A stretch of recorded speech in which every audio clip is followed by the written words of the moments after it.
주님의 은혜가 저희 여러분들에게 넘쳐나시기를 축원합니다. 수고하는 모든 범사가 예수 안에서 형통하시기를 바라겠습니다. 우리 한번 따라서 하십니다. 우리는 하나님의 가족입니다.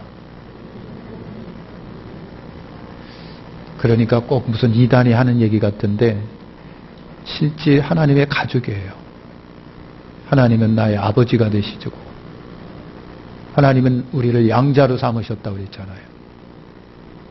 죄악 가운데서 우리를 아들의 피로 씻어주시고 정결하게 하시고 우리를 양자 삼아주셔서 하늘의 기업을 이을 자로 삼아주셨잖아요. 그래서 우리는 영적 이스라엘이요. 아브라함의 축복에 동참한 자. 다 잊어먹었지는 않으셨겠죠. 여러분 그런 거예요. 그러니까 하나님의 가족이죠. 하나님은 빛이시라. 우리는 빛의 가족이에요. 빛의 가족이라고 하는 겁니다. 빛의 가족이다. 여러분 우리는 하나님의 가족이고 하나님은 빛이시기 때문에 또 우리는 빛의 가족이기도 해요. 빛의 가족이다. 하나님의 가족, 하나님의 가족. 여러분 가끔가다 이제 여러분 텔레비를 보면은 그 시댁에 들어가서 출동 고생하는 며느들의 모습을 봐요. 여러분 고추장, 된장 이런 거에 아주 장인된 가문의 며느리가 들어갔는데 단지가 얼마나 많은지 어마무시해 단지가. 그렇게 전부 다 그거 닦거라. 걸릴 일이 전부 다 물 떠다가 전부 다 닦거라. 그리고 고추장 담거라. 왜 그렇게 못하느냐. 너는 집에서 그런 교육 못 받았냐 하면서 얼마나 시집살이 시키면서 하는지 몰라. 네가 우리 가문에 들어왔기 때문에 고추장 만들어야 돼. 된장도 만들어야 돼. 이 가문의 정통을 따라가야 돼. 하면서 그냥 막 닥달하는 시어머니를 여러분 봤어요. 오늘 우리 하나님의 가족이기 때문에 하나님의 전통, 정통, 하나님의 여러분 그 정신을 따라가야 돼요. 하나님의 정신을 따라가라고 하는 얘기예요. 할렐루야. 우리 한번 인사하시죠. 옆에 한번 쳐다보세요. 학수는 하지 말고 마스크 썼기 때문에 그냥 상관없어요. 졸리시지요?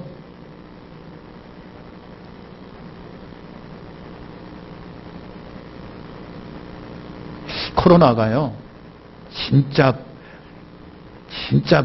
배려놓은 것이 너무 많아.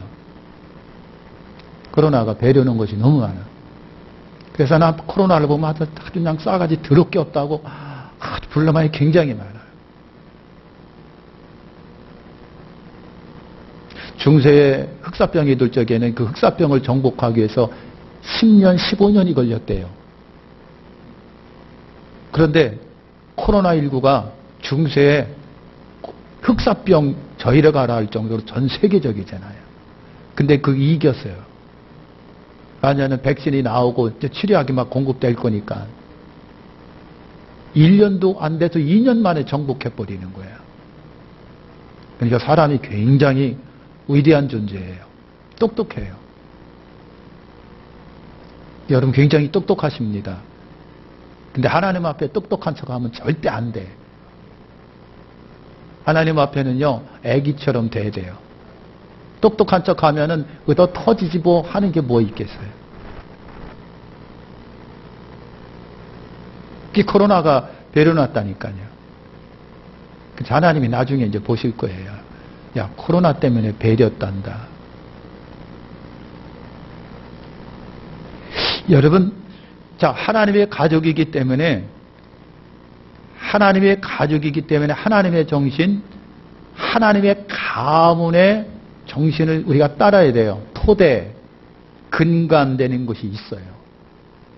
오늘 1절과 2절에 보니까 하나님을 본받아라 그랬어요. 하나님을 본받아라. 그러면서 사랑으로 행하라. 이 두 가지가 하나님 백성으로서의 토대요, 근간이요, 기초예요. 우리 그렇게 살아가야 돼요. 하나님을 본받아라. 예수의 사랑으로 생활하라. 근데 오늘 우리가 어떻게 하나님이 닮아요? 우리가 일란성 쌍둥이도 아니고 그래서 이 닮아라고 하는 말을 모방이라고 하는 말로 바꿔 말할 수가 있어요. 모방은 여러분 뭐예요? 비슷해지는 거예요. 비슷해지는 거. 우리가 하나님처럼 비슷해져야 돼요. 내가 그렇다고 해서 하나님처럼 될 수는 없어요. 하나님처럼 비슷해야 돼요. 닮아라. 그 다음에 예수의 사랑으로 행하라고 했어요. 이 예수의 사랑, 사랑은 예수의 사랑이에요. 예수의 사랑이 무슨 사랑이냐면 자기를 버린 사랑이랍니다. 자기를 버렸어요. 자기를 버리심으로 향기로운 제물, 그 다음에 희생제물이 되셨느니라. 향기로운 제물, 희생제물이 되셨기 때문에 하나님이 받으셨느니라. 할렐루야. 두 가지예요. 하나님을 닮아야 돼요. 예수 사랑으로 살아가야 돼요. 그 예수 사랑은 자기를 버리신 사랑이다. 그래 하나님 앞에 희생제물 되고 향기로운 제물이 되셨기 때문에 하나님이 받으신 거예요. 사랑이라고 해서 하나님 다 받지 아니합니다. 향기로운 제물이 될 때에 하나님이 받으신 거예요. 향기로운 제물이 여러분 뭐예요? 자기를 버려서 여러분 사람을 살린 사랑이에요. 사랑이란 여러분 그래요. 나를 위해서 살아가는 것이 아니라 이웃을 위해서 살아가는 거고 이웃에게 생명을 주고 도움을 주고 은혜를 끼치는 것이 사랑이란 말이죠. 하나님은 그 사랑을 받으신다라고 하는 것입니다. 세상에는요 어두운 삶이 있습니다.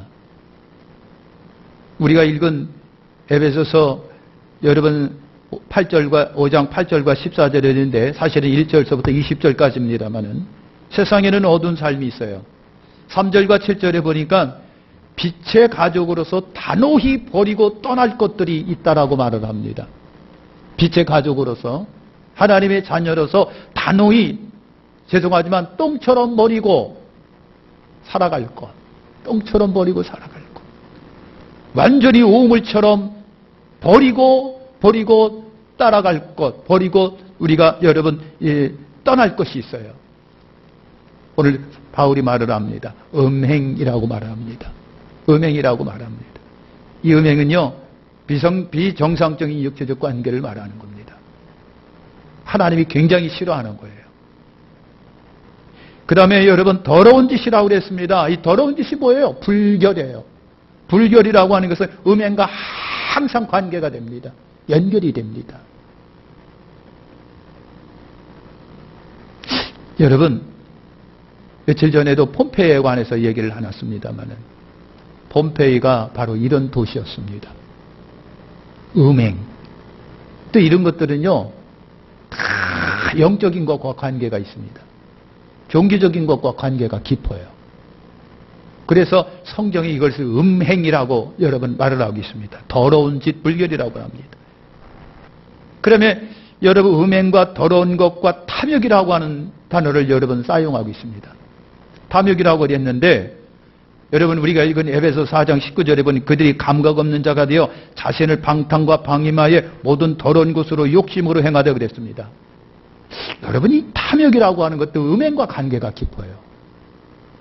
탐욕이라고 하는 그러니까 탐욕의 음행, 탐욕의 탐심, 탐욕, 욕심에 젖어 음행하고라고 하는 말이에요. 음행하고 그 다음에 누추한 말이라고 하는 말을 하고 있습니다. 누추한 말, 어리석은 말, 실용의 말, 농담짓거리 하는 거, 음담패설하는 거, 나쁜 말 골라하고, 추한 말 골라하고, 불의한 말 골라하는 거, 누추한 말, 어리석은 말, 실용의 말이 안 좋다는 얘기죠. 이걸 버리라고 하는 말이에요. 이걸 버려라. 왜 누추한 말, 어리석은 말, 실용의 말을 버리라고 하느냐 하면 말은, 언어는 말은 그 사람의 사상이고 의식이기 때문에 그렇다는 얘기예요. 추하고 더럽고 희롱하는 말, 농담짓거리 하는 그 사람의 사상과 의식이 그거라고 하는 거예요. 그거라고 하는 거예요. 거짓말하는 사람은 그 사람의 정신세계가 거짓이에요.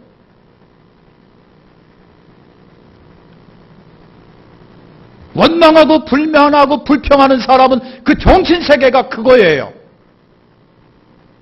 그렇기 때문에 말은 곧 그 사람의 정신세계라고 하는 것이기 때문에 그래서 누추한 말, 어리석은 말, 희롱의 말이 빛의 사람들에게는 아니다. 거룩하신 하나님의 사람은 이게 아니다 말이죠. 이걸 버려라. 떠나라. 갈라디아서 5장 19, 21절에 보면은요, 바울은 여러분 이 음행과 더러운 것과 탐욕, 누추한 어리석은 희롱의 말은 다 뭐라고 하는 육체의 일이라고 그렇게 정의하고 있습니다. 그래서 육체의 일은 현저하니 음행과 불결과 호색과 우상숭배, 수술, 원수매진, 분쟁, 시기, 분냄, 당파, 분열, 이단, 투기, 술취함과 방탕함이라. 이것이 육체의 일이래요. 빛의 사람 하나님의 가족들이 이것을 버려라. 쓰레기 버리듯 버려라. 단호하게 쫓겨나라. 그런데 오늘 말씀에 바울은요, 여러분 그랬어요. 음행과 더러운 즉 탐욕 곧 우상숭배이다 그랬어요. 우상숭배라고 하는 말은요, 우상숭배라고 하는 말은 다 종교적이라고 하는 것을 말하는 거예요. 이것들이 다 우상숭배와 관련이 깊다는 얘기예요. 이스라엘 백성이 애굽에서 나와서 광야 생활을 할 때에 가능했을 때에 하나님이 불같이 진노하신 것들이 뭐냐면 이 바로 우상숭배입니다. 우상숭배하는데 우상숭배는 뭐와 연결이 되냐면 항상 꼭 반드시 음행과 연결이 됩니다. 그래서 음행은요 종기적이라고 하는 얘기예요. 그래요. 구약에서 음행은 하나님과의 관계 속에 있는 거예요. 우상숭배예요. 하나님을 떠난 자들 속에 음행이 있어요. 하나님을 떠난 자들 속에 여러분 이 음행 사건이 터지게 됩니다. 그래서 광야 생활한 이스라엘 백성들이 그래서 그것 때문에 하나님 앞에 징계를 받고 징벌을 받아 수많은 사람이 여러분 죽었습니다. 음행은 종기적이라고 하는 거예요. 음행은 종기적이에요. 종기적인 것으로 그래서 영적인 간음이다. 그래서 하나님을 떠난 자 속에 이것이 있다는 얘기예요. 하나님을 떠난 이스라엘 백성들이 찾아온 것이 바로 우상숭배고 이방 신에게 사로잡혀서 그리고 그들 속에 음행이 전 이스라엘을 삼키는 거예요. 그래서 광야 속에서 하나님이 그렇게 뭡니까 징계했던 것이 바로 이 문제예요. 이 문제. 여러분 쿰난 사본이라고 하는 것이 있습니다. 쿰난 사본 하면 사해바다, 지금 이스라엘 사해바다 가장 사해바다가요. 사해바다 해발보다 400m 밑에 내려가 있는, 그래서 세상에서 가장 낮은 곳에 있는 바다가 사해바다예요. 이 사해바다는 뭐예요? 물이 빠져나갈 데가 없어요. 가장 세계에서 깊으니까 들어오기만 하고 나가지를 못하는 사해바다. 그 사해바다 근방에 아주 그냥 삭막한 산들이 있는데 그 산 속에 동굴 속에서 발견한 그런 성경 사본이 있었어요. 쿰난 사본이라고 합니다. 그런데 그 쿰난 사본에 보니까 음행은 불법한 영의 활동으로 그렇게 묘사되어 있습니다. 음행은 불법한 영의 활동이다. 그러니까 그때 사람들이 눈여겨본 것이 바로 금행 속에는 종교적인 것이 있었다. 그래서 지금도 음란과 음행, 여러분 무슨 동성이라든지 뭐라든지 뭐라는 건 전부 다 뭐예요? 미안하지만 영적인 일입니다. 그래서 우리가 그걸 눈여겨볼 필요가 있다는 얘기예요. 눈여겨봐야 돼요.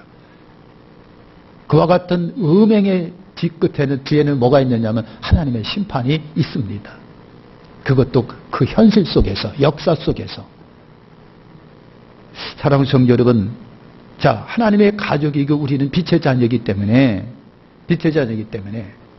오늘 우리는 거기에 속하지 말아야 되겠지만 여러분 3절에 뭐라고 그랬어요? 그 이름이라도 부르지 말라. 그 이름이라도 부르지 말라. 감사의 말을 하라. 사져서 그랬습니다. 여러분 누추한 말, 어리석은 말, 희롱의 말은 합당하지 않기 때문에 오늘 우리는 무슨 말을 하라? 감사의 말을 하라. 감사의 말을 하라. 6절에 보니까 그거로부터 자신은 지켜라. 여러분 지켜나가라고 하는 얘기입니다. 자기를 방어하는 거예요. 그리고 크리스찬은요, 이거로부터 나를 방어해야 돼요. 지켜나가야 돼요. 할렐루야. 7절에 보니까 그것들과 함께 하지 말라. 동행하지 말아라. 이름이라도 부르지 말아라.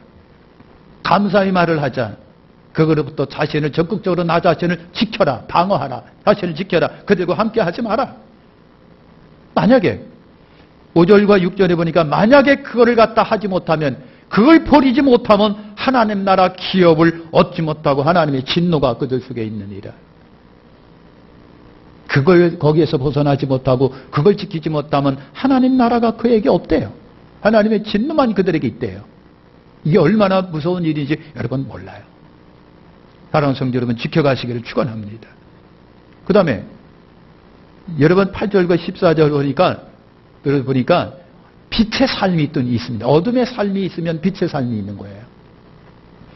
하나님의 가족으로서의 삶이 빛의 가족의 삶이다. 8절에 보니까 너희가 전에는 어둠이더니 이제는 주 안에서 빛이라. 빛의 자녀들처럼 행하라 했어요. 빛의 자녀들처럼 행하라. 여러분, 오늘 우리가 빛의 자녀예요. 빛의 가족이에요. 아니십니까? 아니십니까? 우리 한번 오른손을 가슴에 대고 나는 빛의 자녀다. 확실하게 여러분 내 속에 있는 것들이 다 떠나갈 정도로 나는 빛의 자녀다. 3번 시작. 나는 빛의 자녀다. 나는 빛의 자녀다. 나는 빛의 자녀다. 할렐루야. 말이라고 하는 게 아까도 여러분 그랬어요. 말은 그 사람의 정신이고 의식세계다 그랬거든요. 그래서 내가 말을 그렇게 선포하면 나는 그렇게 된다는 얘기예요. 그러니까 여러분 태초에 뭐가 계시니라? 태초에 말씀이 계십니다. 이 말씀이 하나님과 함께 계셨으니 이 말씀은 곧 하나님이시다. 말씀이 육신이 되어 우리 가운데 오셨으니 우리가 보니 독생자의 영광의 은혜가 진리가 충만하시더라. 그분이 누구시다? 예수. 말씀이 하나님이셨는데 육신의 몸을 입고 오셨으니 예수님이시다. 말씀이에요. 그죠? 그래서 하나님의 말씀을 받은 자는 신이라 하지 않았느냐? 그래서 여러분 오늘 우리가 예수를 영접한다, 예수님을 모셔드린다라고 하는 것은 하나님의 말씀을 내 속에 두는 걸 말하는 거예요. 하나님의 말씀을 두면 나는 곧 하나님의 사람이에요. 그 말씀에 좌지우지가 됩니다. 그러니까 내가 하나님의 사람이에요. 내 말에 내가 좌지우지 되는 사람이 있어요. 오늘 우리는 내 말이 아니라 하나님의 말씀에 내가 좌지우지 돼야 돼요. 이것이 하나님의 사람이에요. 빛의 자녀예요. 그 말씀이, 그 말이 나를 다스리고 인도한다는 거예요. 그러니까 우리 말 예쁘게 잘 하시길 바랍니다. 소망의 말, 긍정의 말, 희망의 말을 자꾸 하시고. 할렐루야. 여러분 그렇지 않아요? 너희가 전에는 어둠이더니 이제는 주 안에서 빛이라. 빛의 자녀들처럼 행하라. 전에는 어둠이었다고 한다면 지금은 빛의 자녀니까 이제 어둠의 삶을 살지 말고 빛의 삶을 살아가라. 그러면서 하는 얘기가 빛의 열매는 9절에 보니까 착함과 의로움과 진실함이 있다고 그랬거든요. 그 빛의 열매란 뭡니까? 빛의 사람에게 나타나는 것은 그 말이에요. 다시 말할게요. 예수 믿는 사람에게 나타나는 것은 착함과 의로움과 진실함입니다. 이것이 빛의 사람에게 나타나는 열매라고 여러분 말씀을 하고 있는 거예요. 착함은 말 그대로 그냥 착한 행동이에요. 사람이 착해야 돼요. 싸가지 없으면 안 돼요. 모질면 안 돼요. 예? 우리 착하시길 바랍니다. 착해야 돼요. 예수 믿는 성도가 착해야 돼요. 행동이 착해야 돼요. 그 다음에 의로움이라고 하는 것은 다른 거 아니에요. 여기는 그냥 윤리 도덕적인 것을 말하는 거예요. 윤리적으로 바른 거. 그 다음에 진실함이라고 하는 건데요. 진실함의 반대가 뭔지 아십니까? 거짓이에요. 거짓. 그래서 성경은 뭐라고 하냐면 세상 것은 다 거짓으로 거짓이다 그렇게 말합니다. 세상 같은 것은 다 거짓. 왜 거짓이냐면 여러분 영원한 진실은 변함이 없잖아요. 그래서 하나님이 영원하신 겁니다. 변함이 없으세요. 말씀도 변함이 없어요. 예수님도 변함이 없는데 세상의 것은 다 변하네. 아침 다르고 저녁 다르네. 아침에 결심해놓고 점심때 가서 바꿔주네. 우리나라가 최근에 들어와서 유행한 말이 내로남불이에요. 내가 조국인 줄 알아? 내로남불이에요.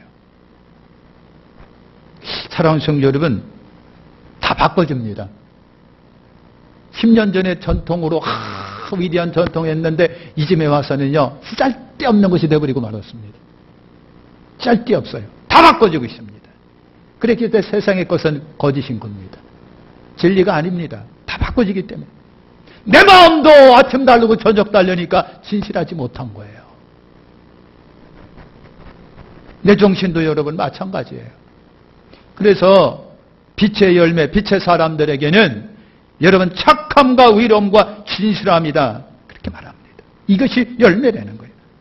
근데 이것이 성령의 열매잖아요. 여러분 갈라디아 5장 22, 23절에 사랑은 사랑, 희락, 화평, 인내, 자비, 양선, 충성, 온유, 절제다. 이게 성령의 열매인데 빛의 사람들에게 나타나는 것이 성령의 열매예요. 사랑과 희락과 화평과 인내와 자비와 양선과 충성, 온유와 절제니. 할렐루야.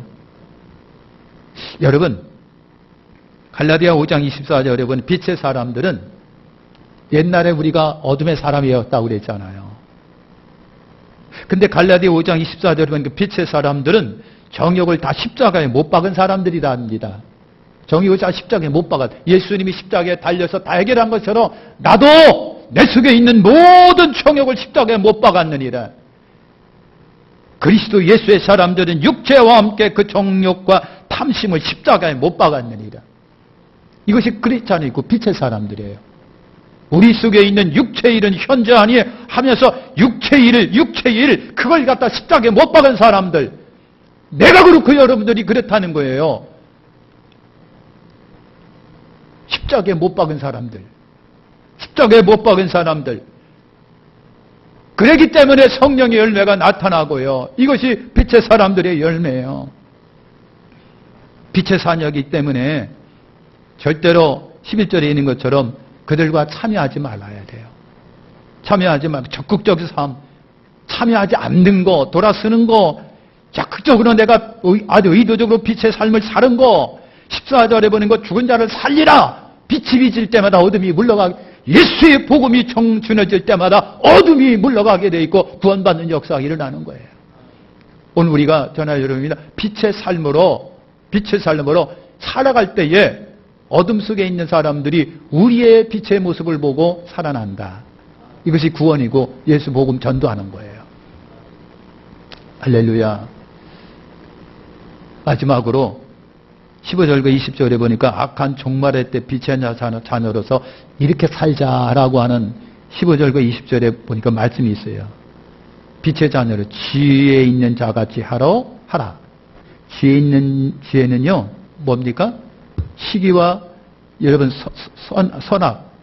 선악을 잘 분간하는 게 여러분 지혜잖아요. 지혜는 다른 게 아니에요. 선과 악, 그릇된 것과 잘된 것, 불의와 불법, 선 이런 것들 잘 구별해내서 좋은 쪽으로 내가 쫓아가는 게 지혜예요. 지혜라고 그러니까 여러분 그냥 수단이 좋아가지고 말이죠. 그냥 여기서도 막 승진하고 저기서도 승진하고 돈 잘 벌고 그게 지혜가 아니에요. 지혜란 선, 악 잘 분간해서 선으로 기울어지는 것이 지혜예요. 합니다. 그죠? 그러니까 성도는요, 말씀과 기도 그리고 성령 충만할 때 이 지혜가 더 깊이 생겨지는 거예요. 지혜는 그래서 하나님이 주시는 거라고 했습니다. 지혜로워서 지혜로운 자와 같이 하라. 어리석은 자가 되지 말아라. 여러분, 열처녀 비유에서 보니까 5처녀가 있고 5처녀가 있는데 5처녀는 여러분 뭐예요? 등불은 준비했는데 기름을 준비 못했대요. 근데 술을 길어온 처녀는 등도 준비하고 기름까지 준비했대요. 기름 준비한 거고 아무것도 아닌 것 같은데 그게 지혜롭니다. 그 지혜가 그 처녀들을 어떻게 하고요? 살려냅니다. 이것이 지혜입니다. 그래서 종말할 때 빛의 자녀는요, 여러분 지혜 있는 자 같이 하라. 이 지혜는 말씀과 기도와 성령 충만할 때 이 지혜가 나온 게 성령이 우리에게 지혜를 주시는 거예요. 지혜로우시기를 축원합니다. 그 다음에 시간을 아끼라 그랬거든요. 시간을 아끼라 그랬는데 우리가 살아가고 있는 시대가 무한히 넉넉하고 천년만년 살아가고 무한대 살아가는 세상이 아니라 때가 있다라고 하는 것을 여러분 보여주고 있습니다. 그러니까 악한 시기에 시간 허송세월하지 말고 절제하며 시간 아끼고 살아가라 그 말입니다. 왜냐고요? 시간은 나에게 무한히 주어지는 것이 아니기 때문에. 여러분 보시기에 제가 얼마나 준수합니까? 응? 비웃는 분이 두 분 계신데 굉장히 죄롭잖아요. 그죠? 준수하게 생겼는데 벌써 주름이 생기고 아이고 팔다리가 쑤시고 아프고 난리 법석이에요. 이렇게 될 줄은 누가 알았겠느냐고. 응? 박정희 집사님 그러시죠? 아유, 저도 청년 때요. 그 추운 날 아이도 지 자랑한다고 그럴까봐 또 걱정이 되는데 추운 날 그것도 여러분 신학기 때는 뭐가 이렇게 참 쪼들렸는지 잠바하고 무슨 잠바가 있었습니까? 호깝대기 양복에다가 오토바이 타고 다니는 사람이에요. 그 추운 겨울에. 그래도 피가 뜨거우니까 괜찮았어요. 근데 지금은요 죽인다고 해도 못하고 있을 것 같아요. 그렇게 준수한 사람이 이렇게 쭈그러들었어요. 세월이 이렇게 여러분 바꿔지고 있는 거예요. 시간이 천년만년, 나의 시간은 천년만년이라고 생각하지 마십시오. 오늘이 될 수 있고 내일이 될 수 있어요. 그러기 때문에 성경은 말합니다. 허송세월하지 말고 시간 좀 아끼시라고. 이것이 지혜라고. 그 다음에 주님의 뜻을 이해하라고 그렇게 말합니다. 여러분 역시 성령 충만할 때 하나님의 뜻을 알게 돼 있어요. 하나님의 뜻을 지혜로 여러분 지혜로 하나님의 뜻을 이해를 해라. 세상을 살아가면서 주님 동쪽으로 이사해야 돼요. 서쪽으로 이사해야 돼요. 주님 우리 아들이 직장이 될까요? 안 될까요? 그따위를 물어보는 것이 하나님의 뜻을 물어보는 게 아니라 시대를 읽을 수 있는 게 하나님의 뜻을 아는 거예요. 그렇죠? 응? 주여 동쪽으로 갈까요? 서쪽으로 갈까요? 차라리 그만하죠. 그게 하나님의 뜻을 물어보는 게 아니라 시대의 흐름을 읽을 수 있는 것이 하나님의 뜻이답니다. 이 시대의 뜻을 읽을 수 있는 것은 내 지식으로 안 되고 하나님의 성령으로 된답니다. 그래서 성령 충만해야 돼요. 그래야 이 시대를 보면서 이 시대를 위해서 기도할 수 있는 거예요. 하나님, 이 시대가 참 안 됐네요. 이 시대가 어려웠네요. 그런 여러분 되시길 바랍니다. 그 다음에 찬양하는 삶을 살아가래요. 여러분 찬양한다. 성령으로 감동될 때 영감된 찬양을 하지 않아요. 찬양의 삶은요, 기쁜 자의 특권입니다. 내 속에서 막 기쁘면 찬양이 하지 말라 해도 나와요. 그 기쁨은 성령이 주시는 희락이에요. 그러니까 찬양의 삶을 사는 사람은 기쁠 때 하게 돼 있습니다. 매일 기쁘면 하나님께 르르르르 찬양을 합니다. 하나님 감사해요. 하나님 감사해요. 하나님 감사해요. 그러면서 찬양하는 거예요. 성령 충만하세요. 희락의 영으로 충만하시고요. 그 다음에 마지막으로 보니까 감사의 삶을 살아라. 여러분 감사는 은혜에 대한 마음의 표현이에요. 은혜에 대한 마음의 표현이 감사인데 은혜를 아는 자가 뭐한다? 감사한다. 그게 은혜였구나라고 하는 것을 알 때 하나님 감사해요. 그랬다. 하나님 감사해요. 인사합시다. 우리 하나님 감사합니다. 우리는 하나님의 가족이지요. 하나님은 빛이시기 때 우리는 빛의 자녀예요. 빛의 자녀는 하나님을 모방한다.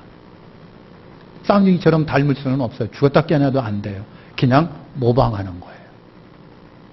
예수 사랑으로 사랑하는 삶을 살아가야 돼. 이것이 우리 크리스찬의 뿌리예요. 토대예요. 근간이에요. 이것이 힘이에요. 이것이 크리스찬의 능력이에요. 빛의 자녀 어두운 삶을 단호히 버리고 빛의 자녀로 살아가시고 악한 종말의 때 죄롭게 분간하면서 시간을 아끼시고요. 여러분 성령 충만해서 성령 인도를 잘 받으시기를 축원합니다. 기도하겠습니다. 하나님 감사합니다. 하나님 고맙습니다.